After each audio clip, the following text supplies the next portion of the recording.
Hello again, my audience. We are back after a little break with spicy new content on Vietnam Wars. After weeks of research deciphering fact from fiction, I can confidently say that Vietnam was the first in a series of wars America never intended to win. Okay, let's start. Americans had no say what was done in their name in South Vietnam. A small, firmly knit group succeeded in making South Vietnam the proving ground for their political theories, which millions of Vietnamese will expiate in chains and for which all Americans will stand accused before history. Vietnam, an exotic place, steeped in the legacy of ancient empires and conflicts stretching back millennia. Like neighboring China, a mantle of rich exotic histories lies across its shoulders. To the west, Cambodia, once the throne of the Khmer Empire that existed from 800 to 1400 AD, and the legendary jungle city of Angkor Wat, amongst the largest and greatest of ancient capitals the world over. To this day, the entire Indochinese peninsula is a region still shrouded in a cloak of mystique. The Vietnam War was undoubtedly a destructive period in the long history of Annam. Broadly speaking, millions of Vietnamese died, a relatively large amount of American blood was spilt, and a massive chunk of America's wealth was evaporated. If you were to ask for what purpose such a price was paid, most Americans would be at loss to explain, myself included. Preceding what would later become a trend of America's forever wars, I have always pondered whether such interventions truly had any tangible goal from inception, or whether they were simply cynical machinations of wealth transfer from the American taxpayer to industrial interests. We are here today to ask a few simple questions. Did America fight the war in Vietnam in good faith? How did America's actions lead to the rise of the Viet Minh as a dominant political party in the wake of World War II? Was this outcome reasonably foreseeable? And if so, was it done on purpose? Were America's actions in Vietnam really an anti-communist intervention or something else? As the highly decorated Marine Smedley Butler put it in his 1935 book, war is a racket. It always has been. It is possibly the oldest, easily the most profitable, surely the most vicious. It is the only one international in scope. I made Mexico safe for American oil interests in 1914. I helped make Haiti and Cuba a decent place for the National City Bank boys to collect their revenues. I helped in the raping of half a dozen Central American republics for the benefits of Wall Street. The record of racketeering is long. As I study the history of the 19th and 20th centuries in depth, the often repeated but never appreciated saying, "The victors write the history books," is becoming painfully apparent. These are not just narratives of the American government, but also those of recent recorded history as a whole. How the French colonists, colonialism in general, and fight of Vietnamese nationalists, often referred to as communists, were represented in media had a massive impact on public perception and government commitment of both the French colonial war effort and the later American one. I spent some time attempting to find unbiased documentaries and lectures on the French Indochina War, but was repeatedly disappointed. A Yale professor by the name of John Merriman waxed heavily on the heroic attempts of Algerian tourists detonating swilly-side vests inside French Algerian cafes full of civilians, but spoke little of the long list of atrocities committed by Algerians against French colonists. A quick glance at his Wikipedia page reveals an apparent infatuation with left-wing tourists and extensive involvement in the left's crusade against the Vietnam War in the 60s and 70s. A clear and unbiased view if I ever saw one. This mentality is more or less mirrored in other lectures from highly esteemed universities that I saw as well. They were particularly balanced. Let's just say that. The left's long march through the institutions has had irreparable damage against the historical record of the last 2 centuries. I will attempt to use sources as objective as possible and check major claims they make throughout using background research and information. I did find some good videos by channels Real-Time History and Historiography to be useful in providing summaries of background info, and it's interesting to me that amateur YouTubers produce better content than Yale lecturers. The primary source I will be using today is the book Background to Betrayal, written by Hilaire de Berriere. In his book, Hilaire lampoons the accepted narrative events that transpired in leading up to the Vietnam War. It is rare to see such a well-referenced revisionist critique. There is a massive archive of personal documents, newspaper segments, and other useful resources to refer to on the web, link in the description. Born in 1906, Hilaire de Berriere was an American of French Huguenot descent. So those are the Protestants that were kicked out by the Catholics in France in the 17th or 18th century. He was a barnstorming pilot known for impressive but dangerous maneuvers in biplanes, a mercenary that fought against fascist Italy and Ethiopia,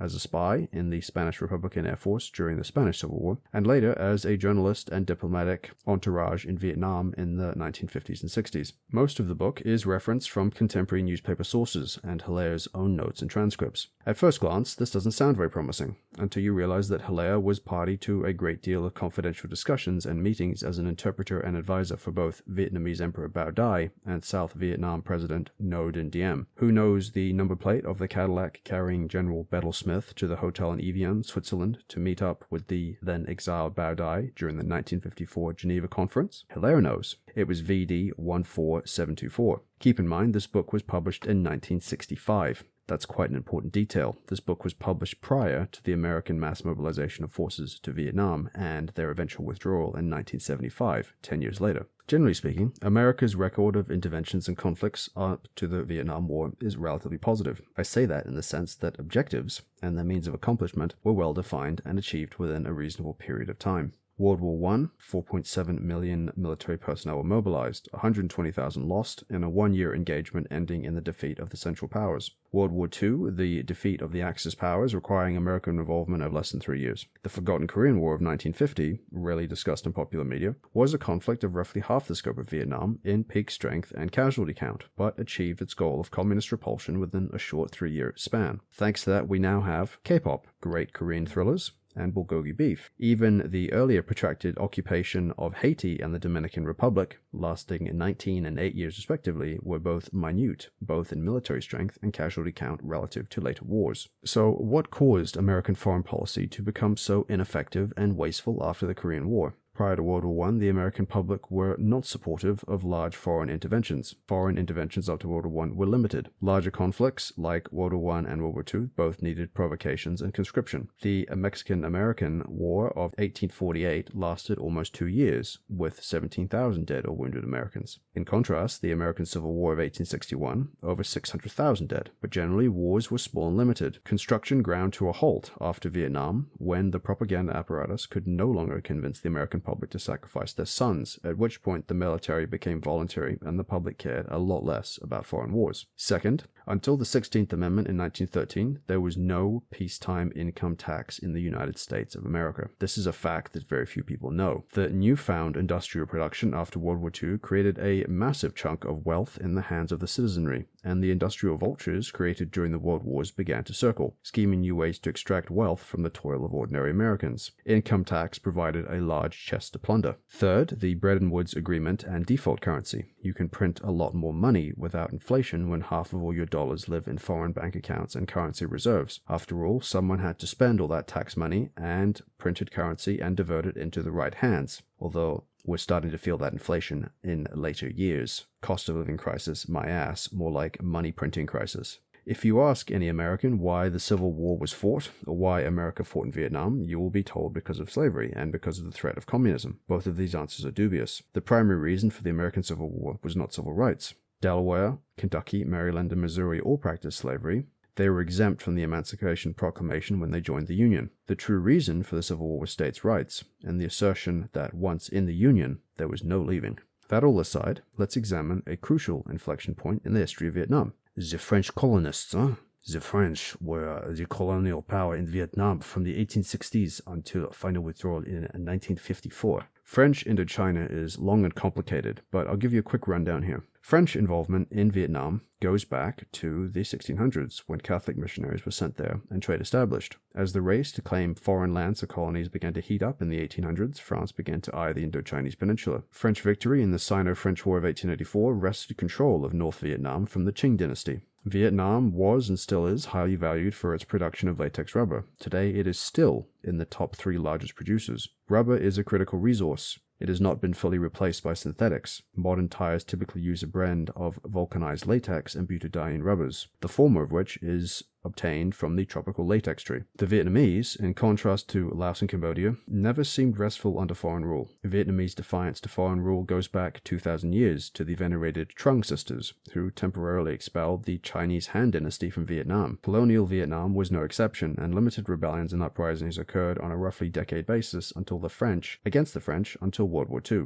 It was a combination of new communist revolutionary philosophies, French colonial weakness in the face of Imperial Japan, and a sudden influx of weaponry that gave communist revolutionaries traction in the aftermath of World War II. French military efforts against the Viet Minh were largely successful until the fall of China to communists in 1949. Large influxes of Chinese weaponry, anti-aircraft, and training began to neutralize French aerial warfare and supply tactics over the difficult terrain of northern Vietnam, in addition to the Viet Minh becoming more skilled in waging war against the French. The French thought, why build roads when you can fly? Isolated border outpost next to China to stop Viet Minh supply lines. Wow, this is fantastic, no? And this works great until your plants start getting shot down from Chinese anti-air in the jungle canopy. From the 50s onwards, a combination of French Marxist political sedition in the homeland led to changes in French public sentiment towards colonial wars, in addition to poor military strategy resulting in much dithering and wavering of commitment to the war effort. Strategies of using isolated border forts to disrupt Viet Minh supply lines began to fail once the Viet Minh adopted new tactics, Chinese weaponry, and even American armaments after the Korean War. So we'll fast forward to the Battle of Dien Bien Phu, March 1954. The French were positioned in the center of the valley, attempting to cut off Viet Minh supply lines into French Laos and counting on drawing the communists out into a final direct confrontation. They planned to reinforce and resupply their positions by air on the erroneous assumption that the communists had neither anti-aircraft nor artillery capabilities. The French were pounded by artillery for weeks,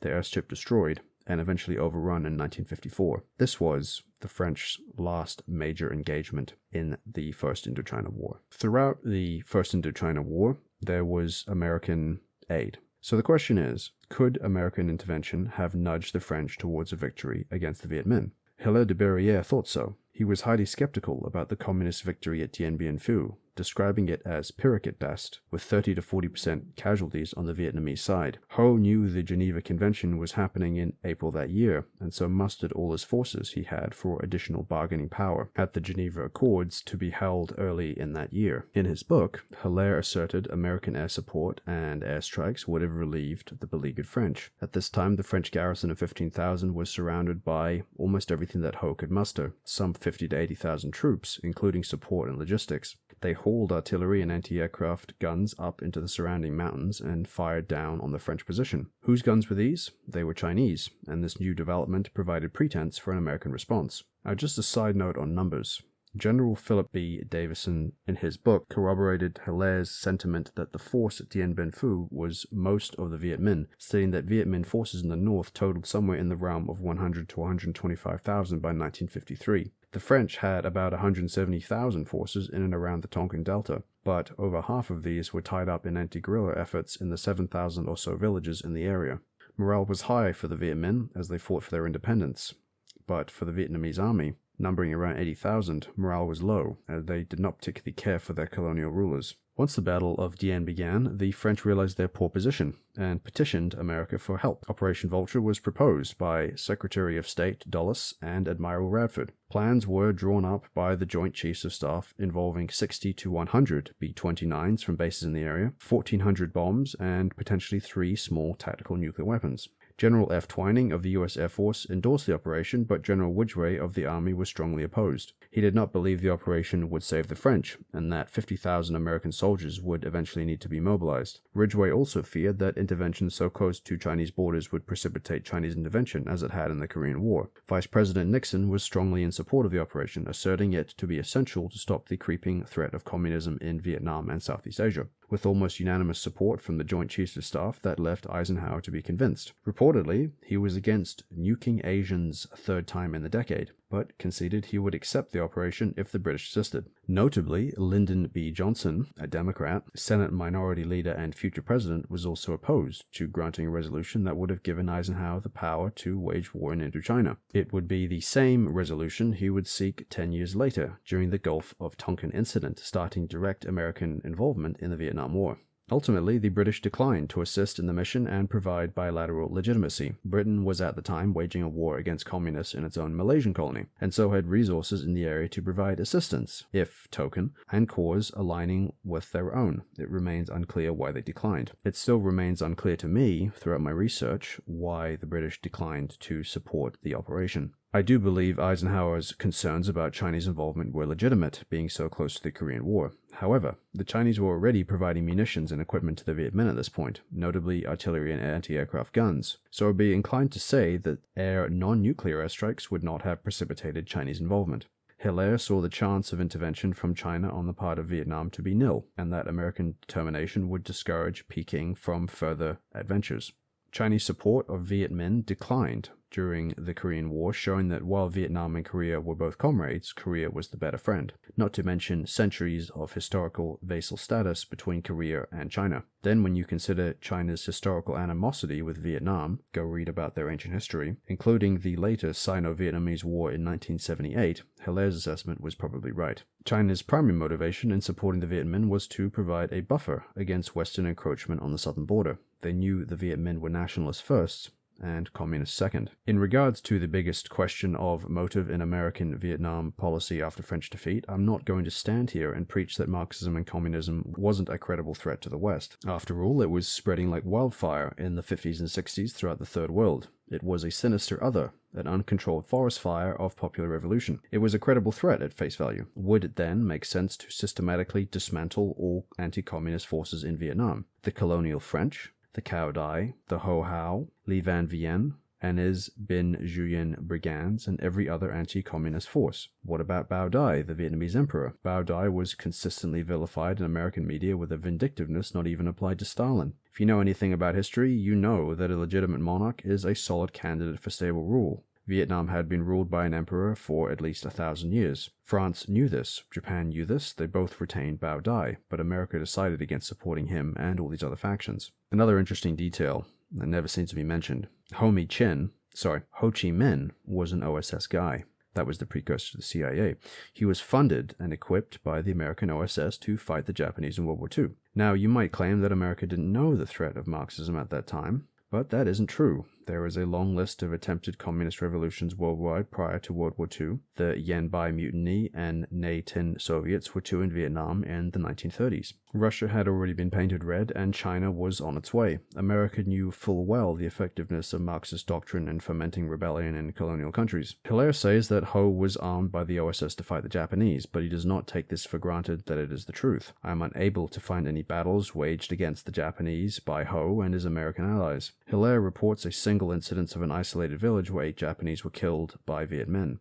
When the Japs surrendered, their arms were given to the Viet Minh. They knew full well the problems this would create for their ex-opponents. Interestingly, a significant number of Japanese remained to help the Viet Minh fight the French after World War II. The sentiment between Japan and Vietnam was certainly a more positive one than that with China. Christopher Gosher estimates 5,000 Japanese volunteers fought for the Viet Minh during the French Indochina War. Manasoba Tsuji and Takashiro Hattori were 2 IJA colonels that worked with the Viet Minh until 1960. It begs the question, were the arms given to Ho by America really used to fight the Japanese, or was America simply equipping a new adversary?